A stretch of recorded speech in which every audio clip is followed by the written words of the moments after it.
cái 10-60-10 mình kết hợp với cái 6-30-30 thì mình phun cho nó 3 cử, thì cũng giống như cái những cái video trước mình hướng dẫn các anh chị đó. Còn cái tới cái giai đoạn mà tháng 11 rồi, cái tháng 11 âm lịch rồi mà cái nụ nó rất là nhỏ mà nó ít nụ như vậy, thì mình cũng có cái phương pháp đó là mình dùng nó, mình lặt lá mai đó. Mình lặt nhưng mà mình lặt không có hết nha các chị, mình chừa lại nha. Đây cái này là những cái mẹo để mình làm thôi. Đây. Mình dạng mình kích thích cho nó đó, mình lặt những cái lá đó. Và các anh chị có thể là bấm đọt nó luôn, có thể là bấm đọt nó vậy luôn, bấm đọt nó luôn. Hôm nay mình sẽ chia sẻ thêm một cái kinh nghiệm nữa cho các anh chị nào mà mình trồng mai á, mà cái nụ của nó nhỏ thì với nó ít nụ á, mình cũng có một cái phương pháp để mình can thiệp nó để cho nó có nụ để mình chơi Tết. Giống như những cái nụ như vậy nè, là mình nó tương đối là nó đã to hơn, những cái nụ như vậy nó tương đối là to thì nó kịp nở cho Tết để mình chơi Tết. Còn những cái nụ mà như đây là những cái nụ mà nó đã to nè các anh chị, cái nụ này tương đối là nó to, nó vừa kịp Tết và nó nhiều nụ.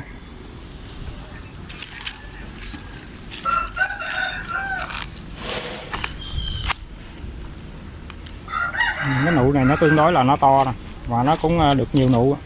Như đối với những cây mai mà nhiều nụ mà nụ to như vậy á, thì mình cứ phun thuốc 3 cử cuối cùng cho nó để mình kích hoa cho nó thôi. Rồi cuối cùng là mình lặt lá. Đây là những cái trường hợp là cây mai nè, cây mai mà nụ nó ít nụ quá, mà hai nó nụ nó nhỏ quá.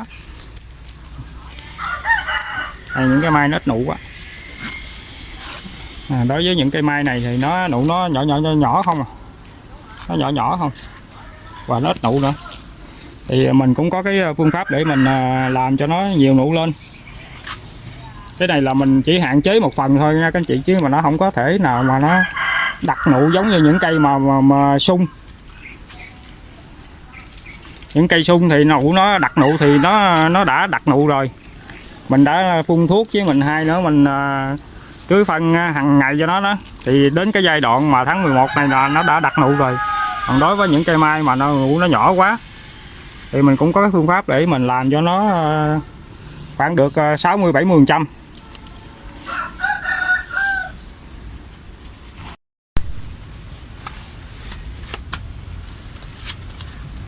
Ở những cây mai này thì những cái tàn mai của nó nụ nó nhỏ quá, nó nụ nó rất là nhỏ mà nó cũng ít nụ nữa. Thì có những cái nụ này thì nó có những cái hoa mình chơi nha các anh chị, còn nó không có nụ này là không có hoa nha. Và cái này thì nó cũng có nụ nhưng mà nó ít nụ.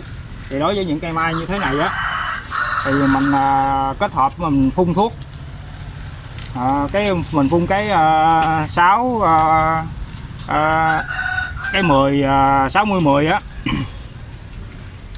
cái 10-60-10 mình kết hợp với cái 6-30-30 thì mình phun cho nó 3 cử, thì cũng giống như cái những cái video trước mình hướng dẫn các anh chị đó. Còn cái tới cái giai đoạn mà tháng 11 rồi, cái tháng 11 âm lịch rồi mà cái nụ nó rất là nhỏ mà nó ít nụ như vậy, thì mình cũng có cái phương pháp đó là mình dùng nó, mình lặt lá mai đó. Mình lặt nhưng mà mình lặt không có hết nha các chị, mình chừa lại nha. Đây cái này là những cái mẹo để mình làm thôi. Đây. Mình dạng mình kích thích cho nó đó, mình lặt những cái lá đó. Và các anh chị có thể là bấm đọt nó luôn, có thể là bấm đọt nó vậy luôn, bấm đọt nó luôn để cho nó sẽ kích thích ra nhiều cái nụ này ra, và những cái nụ này nó sẽ trương to lên. Nhưng mà mình không có lặt hết, tại vì chưa đến cái thời điểm mình lặt hết nha các anh chị. Cái tới rằm tháng Chạp đó là mình mới lặt hết. Còn tới thời điểm này thì mình chỉ có bấm nụ đó, mình bấm đó, rồi mình lặt mình tuốt một phần lá đó, mình tuốt ra mình bỏ một phần lá đó. Ví dụ cái cây cái đọt như thế này thì các anh chị tuốt vô là từ đây trở đây khoảng chừng 15-20 phân thôi. còn cái phần lá trong này các anh chị vẫn để bình thường, để cho nó kích thích những cái nụ lên đó. Rồi mình có thể là bấm luôn cái đọt đó, mình bỏ luôn cho nó không có đi đọt nữa, bấm đọt luôn. Như vậy là mình bấm đọt đó, rồi bấm đọt nó bỏ. Rồi mình sẽ tuốt lá nó, tuốt lá từ cái khoảng này đổ vô đây là khoảng chừng 15 đến 20 phân thôi. Mình không có tuốt lá hết nha các anh chị, tuốt khoảng một đoạn thôi,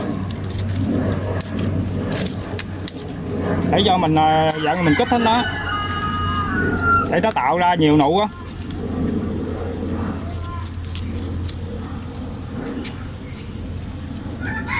Rồi thứ hai nữa là mình dùng cái phương pháp là mình sẽ xịt nó, xịt thuốc nó.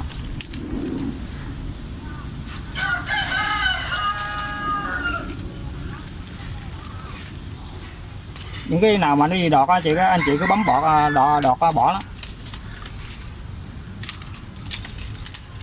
Nhưng mà mình tuốt lá mình chỉ tuốt vô từ cái khoảng này tuốt vô là khoảng chừng 10 đến 15 phân, 20 phân là vừa rồi, không có tuốt hết. Thì cái nhánh nào các anh chị cũng làm như thế đó, là nó sẽ kích thích ra nhiều nụ, và cái nó sẽ nuôi những cái nụ nhỏ, nó sẽ to lên.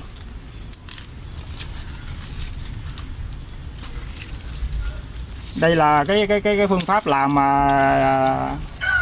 cho những cây mai mà nó nụ nhỏ, ít nụ. Chứ bình thường là các anh chị là chăm sóc cây mai mà nó sung á là nó rất là nhiều nụ.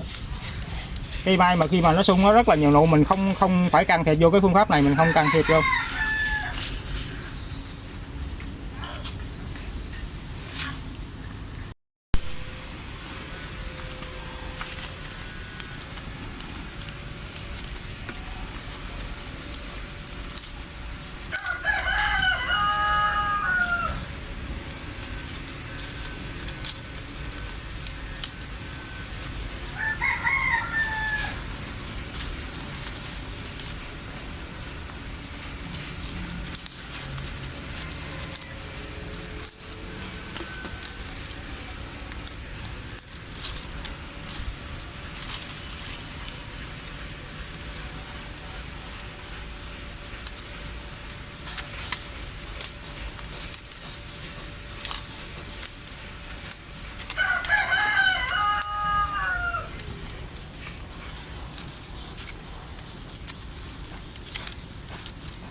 Giống như các anh chị mà muốn cho những cái nụ mà nó to thì các anh chị cũng dùng cái phương pháp này. Phương pháp là tức là các anh chị bấm đọt đó, thì cái đọt nó ra tới đâu các anh chị bấm tới đó, giống như vậy nè, đọt này nè, các anh chị bấm đó thì nó sẽ thúc cái dinh dưỡng lại để nó nuôi những cái nụ này to ra. Các anh chị muốn nhiều nụ to là các anh chị dùng cái phương pháp này, tức là những cái nào nó ra những cái đọt đó, các anh chị cứ bấm bỏ nó. Và ít nụ thì các anh chị tuốt một phần lá nó, tuốt khoảng chừng một gang tay vậy thôi là nó sẽ có nhiều nụ ra cho các anh chị. Chứ mình không có tuốt hết nha các anh chị, tại chưa đến thời điểm mình tuốt lá hết nha.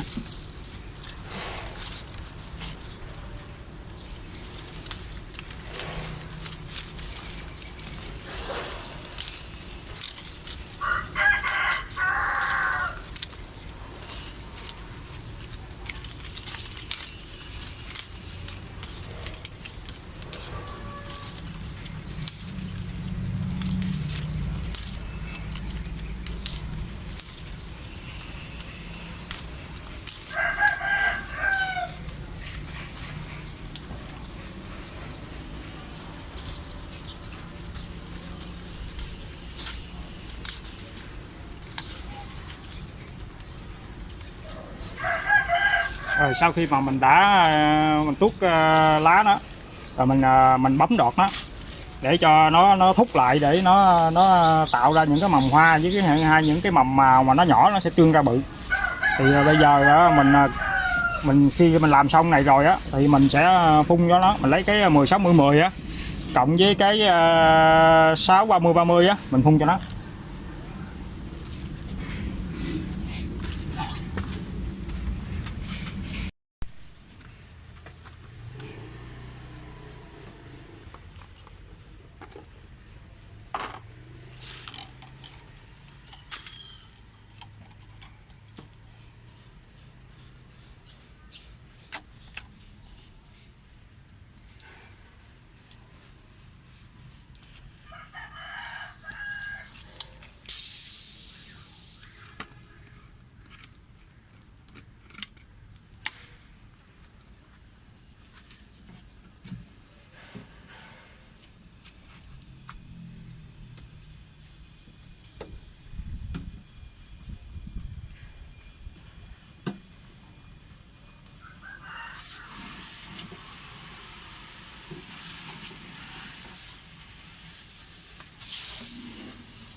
Cái loại này nó mình xài cái gốc nó là 6 30 30 nè các anh chị.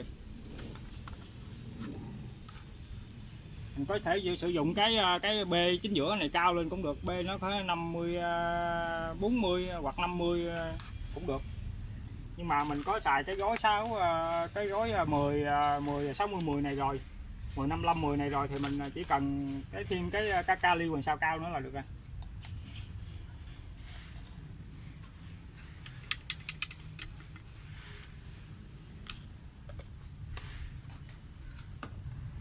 Mình xài hai thứ mình cộng lại, một cái là 10 60 10 hoặc là 10 55 10 với một cái 6 30 30, hai cái đó mình cộng lại là cho nó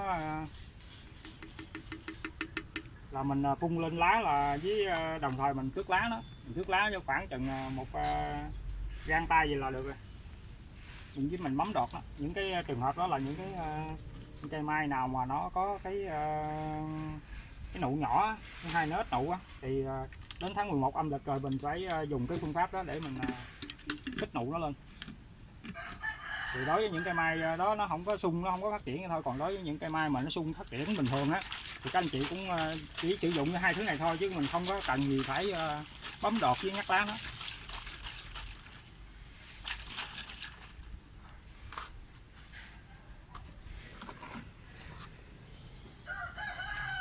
Rồi như vậy là mình phun nó thôi, vậy nè, mình phun nó thôi.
Rồi mình cứ phun lên hết cho nó ướt lá hết toàn bộ cái này. Cứ khoảng các anh chị cứ ngày 14 âm lịch đó các anh chị cứ ngắt lá đó, mà mình phải trừ lại 21 ngày tức là 3 tuần lễ. Mà mình cảm thấy nó nhỏ quá thì ở đầu ngày 14 tháng 11 âm lịch đó, là rằm tháng 11 âm lịch đó, các anh chị phun nó và đồng thời ngắt đọt nó, cộng với tuốt những cái lá đó để cho nó kích ra. Rồi đối với những cây mai mà nó không có nụ nhiều thôi, với hai nó nụ nhỏ, rồi còn với phần dưới gốc các anh chị cứ dưới gốc đó.